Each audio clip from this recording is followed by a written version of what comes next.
Yo, so guys, welcome back to another video. This is a reaction to how the sports betting industry quietly consumed America. Yeah, so with sports betting, wasn't it like not even legal for a long time? I might be wrong with this, but I swear recently there was like some laws that were passed and now it's like everywhere in the US. But before, it wasn't really as big. Like in the UK, it's massive, and I've never betted before, and I've never been into gambling. I've never gambled before. So I'm lucky that's just not one of those things that I'm addicted to, because obviously it can be fun if it's done to a limit. So you just bet £5 or £10 or $10 or whatever on a game, whoever's going to win or whoever's going to score the touchdown or this and that, and it's not something that completely consumes your life. It can be fun, and I can see the appeal in that, but that's not where it goes for a lot of people. And yeah, I think with it being a big cultural thing in the UK, it's interesting to see what this video is going to sort of touch upon, because I feel like it wasn't really it was illegal at a certain point. I swear it was illegal until recently, but I might be getting that confused with something else. But yeah, we're going to jump into this video and learn about this whole thing and this whole situation. And yeah, that's pretty much it. Links are in the description to my Patreon for those who want to see some more reactions of mine. I've been reacting to a lot of series. I'm doing a reaction today to Die Hard, the Christmas film, which isn't really Christmassy, but it's always like memed that it's a Christmas film because it was released that sort of time or whatever. But yeah, I'm going to be reacting to that for the first time because people have been wanting me to do that. But yeah, links are there for those of you who want to suggest me some things to watch in future, or to see the reactions that I posted in the past, because there's over 100, probably 200, 300 videos now that I've reacted to there. But yeah, links are in the description. Let's jump into this and learn about this whole situation. The beginnings were as inadvertent as they come. Hastily drawn up and jammed into the entirely unrelated Safe Port Act, the Unlawful Internet Gambling Enforcement Act passed through Congress in September of 2006, then, with President Bush's signature a month later, became law. The unremarkable bit of legislation banned gambling companies from taking payments over the internet made in violation of state or federal law. For the old guard of online gambling, the likes of Full Tilt Poker, PokerStars, and Absolute Poker, the new law would prove an existential threat. For a set of upstarts, though, it functioned as the legal foundation of an as-yet untapped market. In trying to close one loophole, the act opened another with this seemingly innocuous exemption: that betting and wagering did not include participation in fantasy sports, which were deemed as games of skill, not chance. At the time, the distinction made sense. Fantasy sports were fundamentally different from any sort of online gambling. People didn't get rich off fantasy sports, nor did they lose thousands, tens of thousands, or hundreds of thousands of dollars in one fell swoop. Fantasy team owners wagered on season-long outcomes with their friends from school or work and poured over stat sheets for bragging rights as much as money. They might have been obsessed, but they were never quite addicted. Then, in 2009, a fateful backyard brainstorm at South by Southwest completely altered the trajectory of fantasy sports and, as it would turn out, sports betting. The company that coalesced under the Austin sun was called FanDuel, and it was everything that fantasy wasn't. Countering the traditional season-long league, FanDuel offered daily fantasy. Rather than just playing with your buddies, the service provided tournaments and cash games to compete against countless others. Whereas traditional fantasy leagues only saw minimal financial exchanges in league buy-ins and annual draft guides, FanDuel moved major money. Just one good day, they advertised, could net a couple $1,000s. And, thanks to the Unlawful Gambling Enforcement Act of 2006, it was online and in your pocket. What had been slow-moving and cumbersome was now fast and convenient. Just play from your phone, win, and cash out that very same day. Young people followed, and so too did money. FanDuel's first rounds of funding topped $1 million, then $4 million, then, by 2013, $11 million. Jeez. As investment climbed, so too did winnings. That same year, the platform crowned its first $1 million prize winner during its December Fantasy Football Championship and dished out more than $150 million in prize money overall. The following year, FanDuel partnered with the NBA, while its rising competitor, DraftKings, nabbed the MLB and NHL. Suddenly, companies that didn't exist just years prior were outspending the entire beer industry, running ads every 90 seconds on national TV. With palm-of-your-hand convenience, cheap buy-ins, mouth-watering prize potential, and unavoidable promotional offers, daily fantasy services had maximized the potential of fantasy sports. Sports fans played, sports leagues and media invested, while critics and academics began asking exactly to what extent this sped-up, further gamified version of fantasy sports actually differed from sports betting. Yet, rather than regulators intervening, legislators, league leaders, team owners, and daily fantasy consumers alike began to rethink just how bad sports betting really was. Banned by Congress in every state except Nevada and opposed by all major leagues, sports betting had long been perceived as the antithesis of fair sport. This wasn't only the position held by league commissioners either, as 56% of Americans polled in 1993 disapproved of its legalization. Through the 2000s, after point-shaving scandals rocked college basketball, then insider betting in the NBA came to light, betting remained a dark, shady sports underworld in the view of most, and, to league leaders, a direct threat. Even through 2012, NFL's Roger Goodell, MLB's Bud Selig, NHL's Gary Bettman, and NCAA's Mark Emmert each came out against the idea of overturning the federal ban. Or at least, that's what they said outwardly. As teams and leagues entered partnerships with gambling-adjacent fantasy platforms, internal conversations slowly shifted from sports betting as a scourge to sports betting as a potential opportunity. Daily fantasy drove more fan engagement, and so too would sports betting. At the same time, sports fans were voting with their wallets, as the American Gaming Association estimated that Americans were spending about $150 billion on wagers annually, with only a small fraction actually going through legal means in Nevada. Then finally, the head of the NBA came out and said it. If Americans were spending billions on sports bets, American newspapers and media were publishing betting lines, and other countries were finding success in regulating nationwide gambling, then why not just legalize it? By and large, the public followed the logic, as 2017 polling showed that 55% of Americans had now come to favor the idea of legalized regulated gambling, while only 33% opposed it. It's a big change. Polling, though, doesn't overturn federal bans. Not a short time, but the timing was perfect. While daily fantasy shot skyward and American opinion came around, the legality of the federal ban was coming under question. New Jersey's effort to legalize sports betting to prop up a faltering Atlantic City had climbed all the way to the Supreme Court. And in 2018, a surprise ruling opened the floodgates as Justice Alito delivered the 7-2 opinion acknowledging that while sports gambling is fraught with controversy, it ultimately wasn't the federal government's constitutional right to ban it. Rather, that it was the choice of each individual state. The race was on. 8 states legalized sports betting in 2018. 10 more joined in 2019. Sportsbooks opened in state and tribal casinos, sports venues added betting kiosks, while DraftKings and FanDuel, the darlings of daily fantasy, opened up brick-and-mortar lounges across the US and launched mobile online betting in states that allowed it. But this race to legalize wasn't between states. This was a time trial to see which gambling industry representatives could secure legalization as quickly as possible in the friendliest terms possible. For the likes of FanDuel and DraftKings, who had previously spent millions ensuring that state legislators saw daily fantasy as a game of skill and not of luck, the strategy was already established and the team already assembled. From Trenton to Tallahassee to Topeka, lobbyists bought lawmakers gifts and presented the plot points of a new path over expensive glasses of wine. Legalized sports betting, they pitched, would bring tax revenue by the millions. And besides, they argued, people were betting. It will bring a lot of money. That is one thing that's kind of surprising, because these places will want money, so the fact that it took a lot of them so long to want it to happen is interesting. But was it for the best interest, or was it just for other reasons? I guess that's what we're now learning about. But a lot of money. Anyway, why not bring it above board, bring in revenue, and create a win-win? Or what about a win-win-win, they'd ask, where regulations and taxes are slightly less burdensome, so more sportsbooks are incentivized to enter the market, so more users have more outlets to bet, so more volume brings the state more tax revenue. The pressure was immense, as the deep pockets of the world's most recognizable casinos spared no expense in helping state legislators see the issue from their point of view. While the extent varied from state to state, the blitz was largely a success. By 2022, 30 US states and Washington, D.C. had some form of legal and active sports betting. And this wasn't the sports betting of old. This was sports betting in the digital age. Sure, like before, people bet on the individual outcome of the game they were going to heighten the experience. They put future bets down on whether or not the teams would match the win totals that their sportsbook projected, and wagered on odds for end-of-season awards and champions. But now they bet on far more, too. Odds not for games, but for halves and quarters.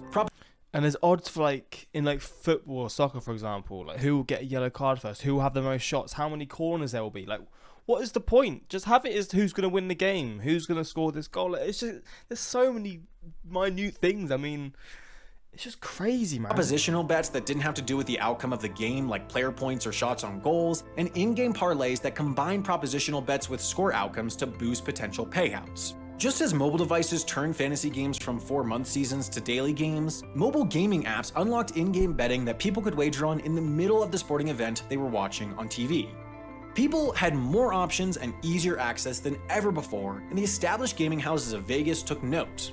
Joining FanDuel and DraftKings were online sportsbooks by familiar names like BetMGM, Caesars, WynnBET, and Penn National Gaming's Barstool Sportsbook, while various other casinos and companies launched smaller, more regional online outfits. In 2019, US betting revenue doubled that of 2018. Then 2020, despite sports as an entity disappearing globally for But no, this would be more because people are stuck at home. I'm sure it would be jumping up crazy. a matter of months, saw revenue nearly double once again. Yeah. Then in 2021, revenue tripled to over $4.3 billion a year. Simply put, sports betting just exploded. Or at least, it looked like it exploded. It looked like an unmitigated force of nature, perhaps triggered by humans, but hardly managed by them. But that's what the industry wanted it to look like. To support the plot that they had laid out to legislators prior to legalization, they wanted it to look like this was only natural, that there was always a huge volume of betting behind closed doors, and that sector growth merely represented this phenomena moving into the legal space where it could be taxed and regulated. Well, that was undoubtedly part of it. A huge additional chunk of this growth was precipitated by a carefully choreographed, long-planned deluge of spending and effort by the burgeoning industry, a well-funded scramble for market share before a hierarchy could set in. They knew that if the industry looked anything less than unstoppable, it could be stopped. Step one was to normalize the practice, and for this, the industry was gifted a massive opportunity: the COVID-19 pandemic. With the world of sports reopening into a new, less physical, less social context, the industry realized it could capitalize on the degraded fan experience to effectively manufacture a new normal. Spend was slowly and steadily growing pre-pandemic, but come Q3 2020, as the NHL, NBA, and MLB restarted their seasons in various forms of biosecure bubbles, the industry spent 3 times more than any prior quarter on TV advertising. And logos went everywhere. FanDuel adorned the boards around the NHL's pandemic-proof rink in Edmonton, on screens sitting where the NBA's courtside seats would normally go, on the pitcher's mound at MLB ballparks, and anywhere else where a competitor hadn't already inked a deal. With the knowledge that their most promising customer demographic was 18 to 35-year-old men, based on their above-average propensity to develop long-term, potentially addictive gambling habits, companies even inked deals with LSU, Michigan State University, CU Boulder, and other. That is insane. Even to university teams. That's crazy. That is actually wild, man. Fuck me, they're just literally forcing it upon these young people too. Colleges to advertise sports betting to their own students. Sometimes, as a New York Times investigation exposed, to the extent of paying a fixed amount per sign-up. This sports betting omnipresence wasn't normal, but it was tough for anyone to recognize that when nothing was. But making the practice feel as integral to the sports viewing experience as donning a jersey or assembling some nachos was only half the battle. Once the gambling companies got people in, they had to keep them. They had to turn a sign-up into a habit, and for that, there were inducements. The concept is loosely based on the casino experience. In Vegas, around 40% of gambling is conducted by the top 5% of gamblers, the high rollers, so the casinos generally focus their inherently limited resources on keeping these gamblers gambling. Typically, that task falls on to the casino hosts. They're supposed to act as the high roller's friend, accompanying them to dinners, arranging show tickets, grabbing drinks from the bar, booking free flights, really doing anything they can to make the guest's experience better. But what their job really is to use that social dynamic and the power to occasionally reimburse some losses to subtly nudge the high roller towards playing more and betting bigger. The opportunity with online sports betting was that this task could be automated and extended to all, no matter if they bet $1 or $1 million. For example, if an algorithm predicts that a player is likely to stop betting after a string of losses, which some can with remarkable accuracy, it'll automatically offer a risk-free bet. If they lose the next one, they'll get their money back. But the terms will indicate the money returned can't be withdrawn. It has to be spent on another bet. After 2 additional bets, there's every chance the player wins one and decides to keep going, but even if they don't, they've gotten back into the groove of it, so even given the What the hell? That's like a mental game, man. God damn. I can see why that would get people sucked into it, and it could cause people to lose so much money. Wow. high cost of this inducement, the economics work out in aggregate so that free bets are a winning proposition for the gambling companies. The systems are just incredibly effective at forming habit in their players in a cost-effective manner.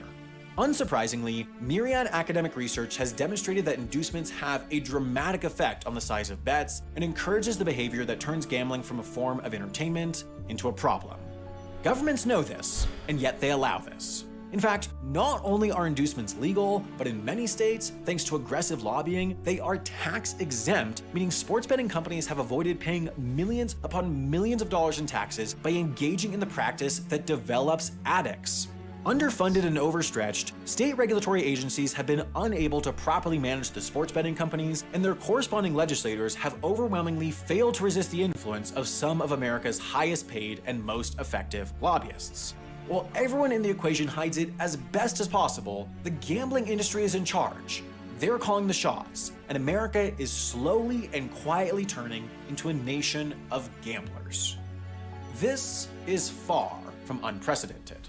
On the other side of the equator, one of the US's closest cultural equivalents has already marched far further down this path. Australia is already a nation of gamblers. It is as deeply intertwined into society as guns are to America's. No population loses more to gambling than Australia's. Each adult resident averages over $1,000 a year in loss, a clean doubling of America's equivalent figure. And the explanation is concerningly straightforward. In the US, casinos are a destination. From the center of New York City, the closest proper one is a 50-minute trek into Queens. From Dallas, it's an 80-minute drive north to Chickasaw Land in Oklahoma. From San Francisco, it's a similar 60-minute drive north into Sonoma County. In Australia, however, casinos are city center attractions.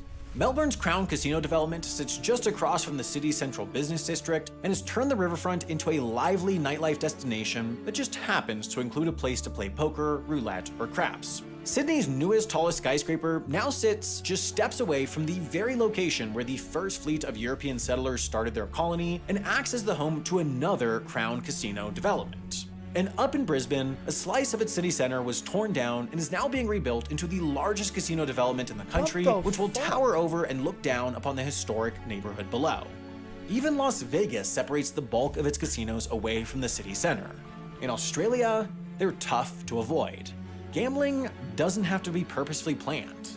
It can simply be spontaneous, a convenient, accessible way to turn one's day around for the better, or more often, worse. But the concerning convenience compounds. Across the country, nestled in a sizable proportion of bars and clubs, sit 188,000 slot machines, or pokies, as the locals would call them. That's one for every 137 residents. They are simply everywhere, but they're especially in the areas that use them the most, which more often than not are low-income neighborhoods.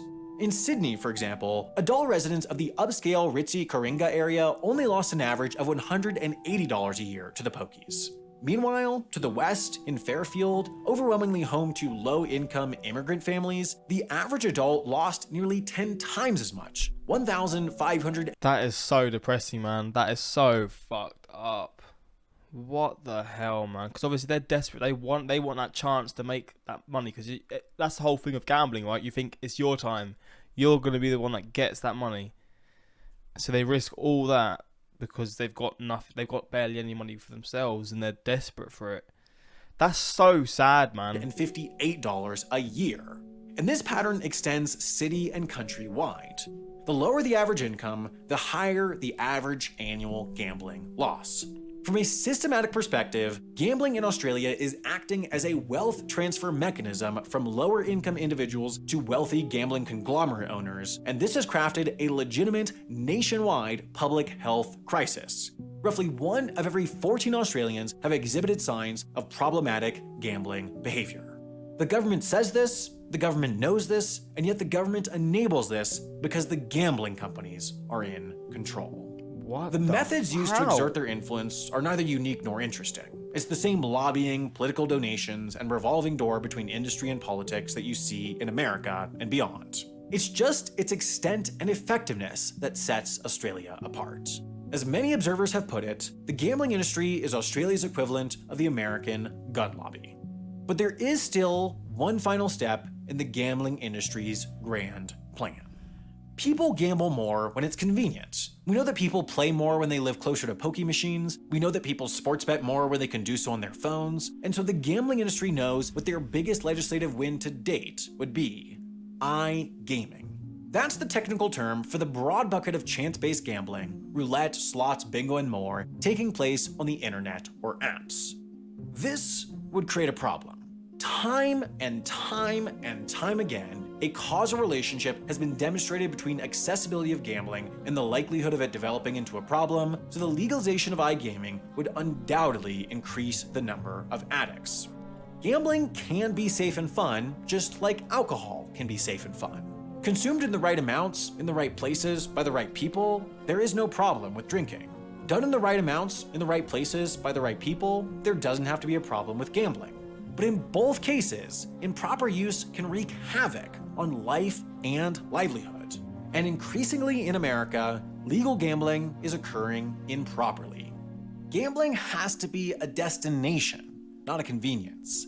Anyone can have a terrible, hopeless day, log onto an app, wager far more than is responsible, lose it in an instant, and trigger a downward spiral of issues that turns a bad day into a bad year.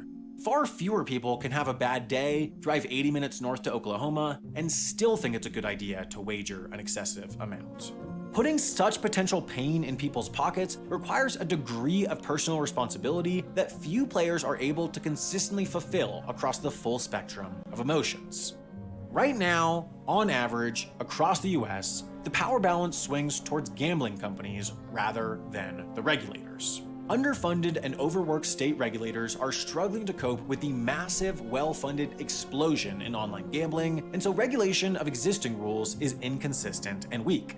Gambling companies feel this, and it means they consistently operate off of forgiveness rather than permission. Gambling companies need to be terrified of regulators to keep the industry safe. Notably, Nevada's Gaming Commission has a death grip on Las Vegas casinos, holding them to an exceptionally high standard, leading to gambling companies often operating above those standards to allow for a margin of error. But in the rest of the US, those very same companies and more consistently skirt, bend, and push the rules because they know they can get away with it. They downplay the risk of loss in advertising, even when that's illegal. They allow gamblers to accumulate credit card debt through deposits, even when that's illegal. They operate sports betting on lower division semi-professional leagues, even when that's illegal, and more often than not, they're just told to do better in the future. Sports betting doesn't have to be a problem. It can be what it's portrayed as. It can be a fun, social way of upping the emotional stakes of the viewing experience. But far too often, it fails to hit the mark. Faced with few roadblocks and increasingly capable of knocking the remaining ones down, the industry is doing what industry does: finding and following the greatest possible revenue opportunity by turning the US into a nation of addicts. The trend is worrying, and it is a trend. West Virginia, Delaware, Pennsylvania, New Jersey, Connecticut, and Michigan all have legalized some form of iGaming, and more states are expected to follow in 2023. The dominoes are falling. The slow, silent march continues, and the gambling industry takes another step forward in its grand plan to consume America and Americans alike. Okay, so I'm really weirdly excited for this ad read because it's been an incredibly long time coming. He's gone out. He's getting his money. Ren, let's go. Getting his money. It's good to see. Damn, this is I learned a lot here, man. I'm glad you covered Australia. It's an absolute horror. My dad is a lifetime gambling addict, and my brother has been fighting the addiction for years. Didn't know it was a big thing in Australia, though. That's something I really didn't know about at all. Never been a gambler, and I'm absolutely surprised how much sport gambling is being pushed. It's because everyone loves sports, right? And plus in the US, sports is the sports culture. There's so many different sports. It's just massive there. So the money that will be made from these companies is, I can't even imagine, man. But yeah, this was something that was pretty wild to watch. But yeah, if you want, I don't know, actually, let me know your sort of your, I guess, stories with this kind of stuff. Have you dealt with this kind of thing? Is this causing problems for people that you know? And yeah, all that stuff really. But yeah, let me know in the comments about that stuff. And yeah, until next time, peace.